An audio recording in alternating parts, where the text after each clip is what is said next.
Good morning, Knicks Nation. Today is Tuesday, the 6th of July, 2021. I hope you're all healthy and COVID free. I hope your family and your households are also healthy and that your needs in terms of food, shelter, clothing, and health are being met.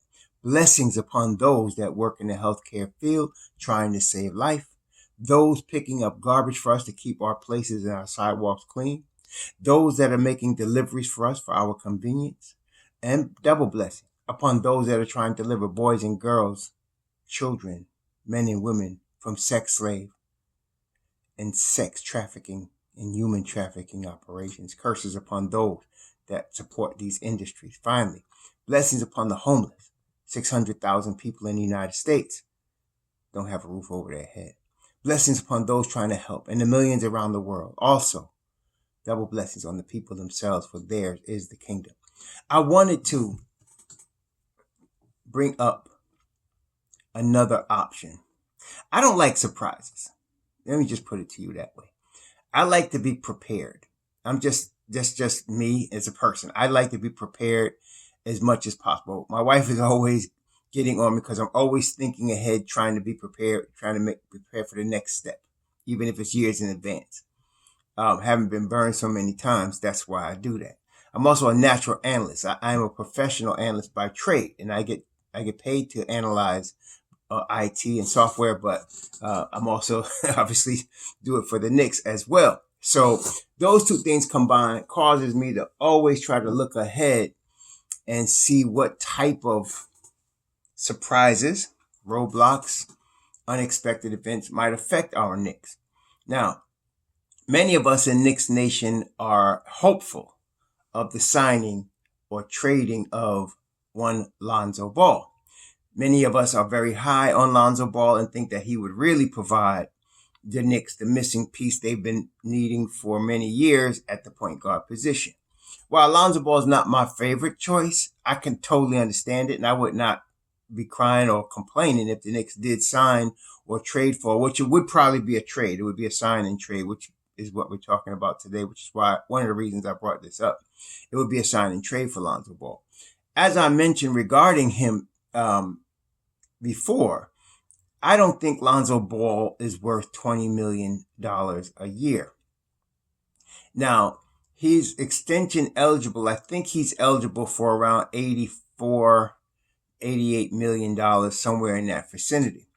I wouldn't want to pay him that kind of money. I don't think he's worth that kind of money. Perhaps in the future, he might be worth that kind of money. Maybe he's now 23, maybe in 3 years, but I don't feel comfortable paying $20 million a year for him. I don't think he's really worth more than 16, really. But on the market, he might get 18, which brings me to the point. We have to also see, we've been also looking at Chicago, as I have, as our biggest competition for Lonzo Ball, because I have to admit, we've heard the noise that he wants New York, his father wants New York, but he also likes Chicago.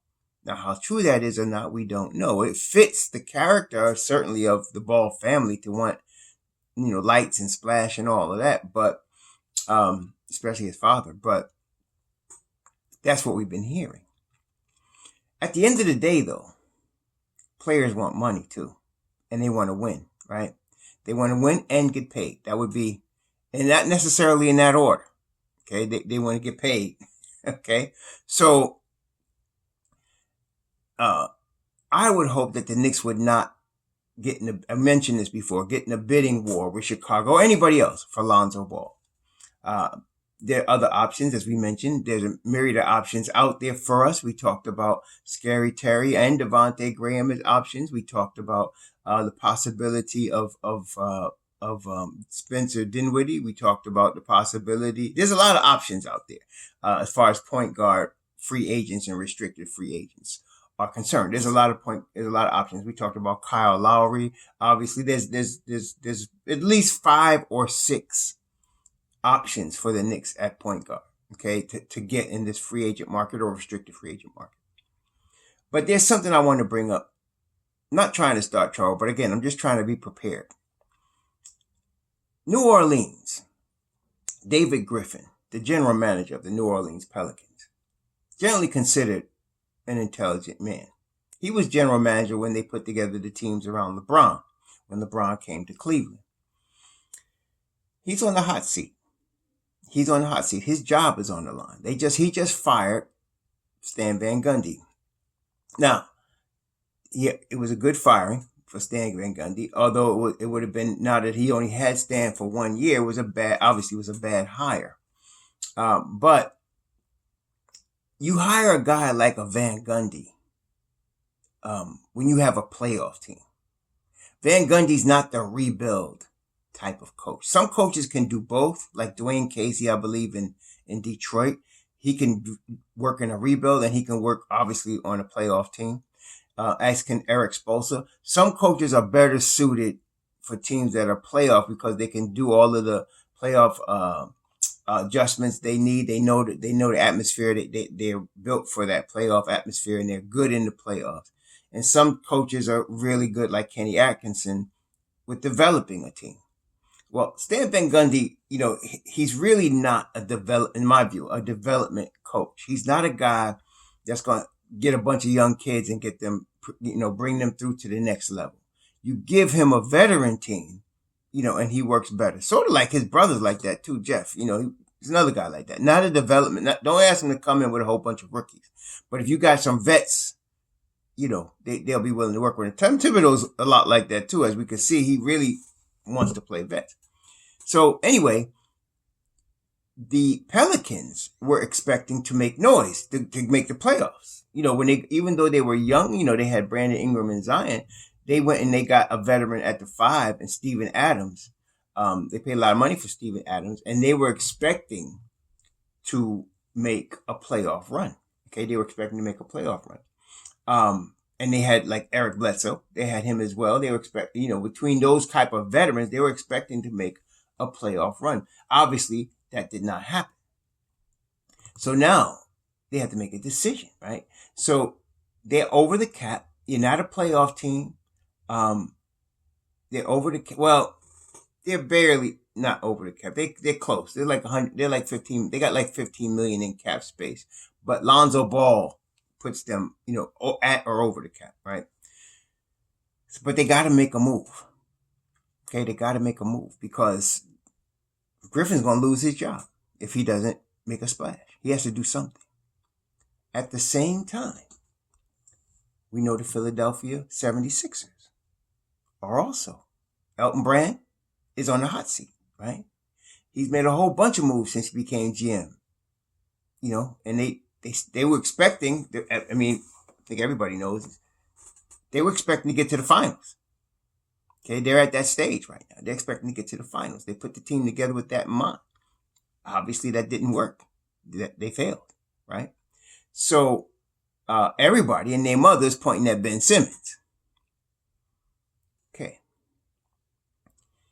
I can see a sign and trade between Philadelphia and New Orleans, whereby New Orleans offers Lonzo whatever the max he is eligible for. He's not eligible for a $200 million max, but he's eligible for anywhere, like I mentioned, from maybe $88 million to maybe $106 million. He could probably get something in that. He's probably eligible for something in that range. I wouldn't want to pay him that if I'm the Knicks, but let's say he signs for $22 million a year for 4 years, an $88 million deal. And they send Lonzo Ball and Jackson Hayes to Philly for Ben Simmons. The dollars match. And if you do that, you get with Ben Simmons. See, I think the thing that hurts Ben Simmons, everybody's focusing on his foul shooting. Yes, he needs to improve his foul shooting. And yes, he shot actually below his career average in these past playoffs. And I think part of that was him and Doc Rivers, I don't think they mesh well together. Because before this guy was a different player. But it's also the Kardashian problem. And I'm being serious about that. These girls bring curses to the players, man. Everybody that's dated one of them in NBA, their careers always floundered. I would drop the Kardashian if I'm him. And move on. Not only that, he has to work harder, obviously, on his foul shooting, which I believe he's been motivated to do based on this. Other than that, Ben Simmons is a really good player. Okay, so a franchise player. You send him to New Orleans, and when you play a Ben Simmons, also part of the problem I wanted to bring up was Ben Simmons is a point guard in a five body. That's what he is. He's a point guard in a five body. So you want to take advantage of that, right? So what I would do if I'm playing Ben Simmons is he would be my five on defense and my point guard on offense. Okay, so on defense, I'd have him guarding whoever the opposing team's five is. And then on offense, you spread the floor. Spread the floor, have him with shooters, and let him overpower whoever's guarding him in the paint, because he can dribble the ball up and get into the paint or run the play, obviously. He's a point guard. So if you send him to New Orleans, now you're going to bring Steven Adams off the bench. Because that's what I'm just saying. So you're starting Ben Simmons. You're starting Ben Simmons with Zion. And you're starting Nickeil Alexander-Walker, Brandon Ingram, right? And you're going to start Josh Hart. So because Josh Hart's up for a new deal right now, and I think they want to keep him. So you get Brandon Ingram, Nickeil Alexander-Walker, and Josh Hart as your shooters. You got Zion and Simmons as your big men. You're playing small, right?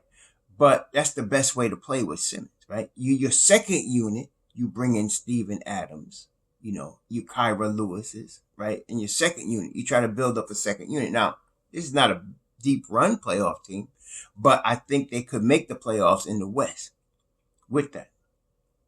Okay, and Steven Adams, a tested playoff veteran, coming off your bench, and you got 2 years, $17 million each to pay him. So you got to use him.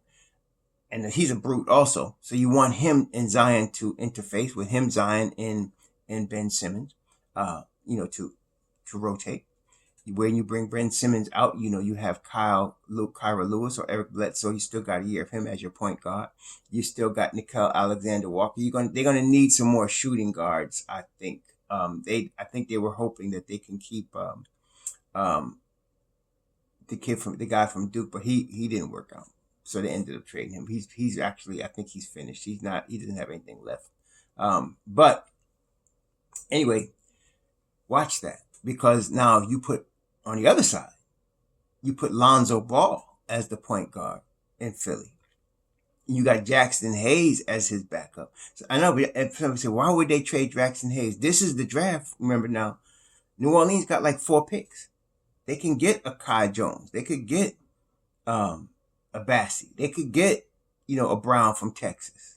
They could get Sengun from Turkey. This is the draft. They could get that if they wanted.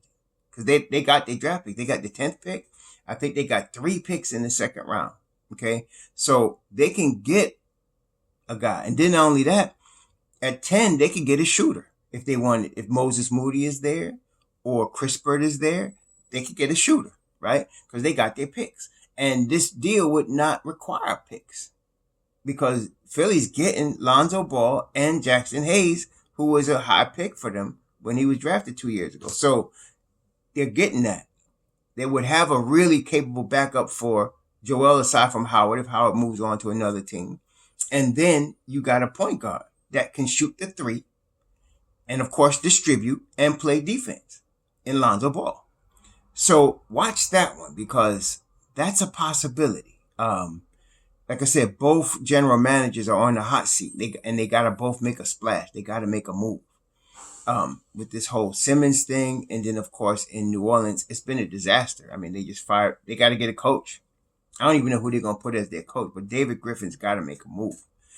So watch out for this one. And Zion, and Lonzo would be getting more from a sign and trade here than, he'd be getting, between $6 million or more a year from a sign and trade here than he'd be getting, that I would hope the Knicks would not be paying him, more than $18 million. So if he was to get 23, 24, 22, 25 million, I'm not sure what he's eligible for, what his max eligibility is, but he can sign. They can convince him to accept the sign and trade to Philly, getting that kind of money, and they need that kind of money for the deal to work. For the salaries to work, because Ben Simmons is like in the $31 million a year range. Jackson Hayes is in the $5 million a year range. You throw Lonzo in there at 25 a year or whatever in that range, that makes the deal work. So the money works. You don't even need any other player. And Philly gets what they want, and New Orleans makes a big splash in Ben Simmons. Simmons gets a new start. He gets to run with Zion. He gets to run with Ingram as the point guard.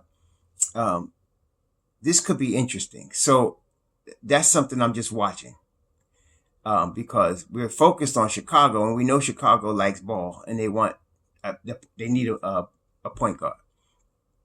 And of course, we know that the Knicks are always involved in any point guard discussion around the NBA. So, and so everybody likes the idea, and me too. I don't have a problem with Lonzo. I just don't want to overpay for him, but I don't have a problem with him. So I just want y'all to keep that in mind, that New Orleans is definitely a possibility. A sign and trade between those two teams would help both teams. Both teams being over the cap, the only way they'll be able to do it is a sign and trade. And if they're going to offer Lonzo that kind of money, and Philly wouldn't mind it, because even if they took Lonzo, even at $25 million a year for 4 years, it's cheaper than Ben Simmons, who's going to be paid $140 million for the rest of his contract. 147, I think the number is. So they would save money that way. New Orleans gets a big splash in getting Ben Simmons. So watch that. I'm just keeping an eye on that, because it just as I'm looking at all the teams, they cap space, their situations, I wouldn't be surprised if that was something that came to pass. So watch out, Knicks Nation, for the side swipe on that one. Anyway, I hope you all have a good day. I hope you all welcome back to Tuesday's really the new Monday today, right? Because we just come out of a 3-day weekend. So happy Tuesday. It's a short week. That's good. Be safe out there. Shalom.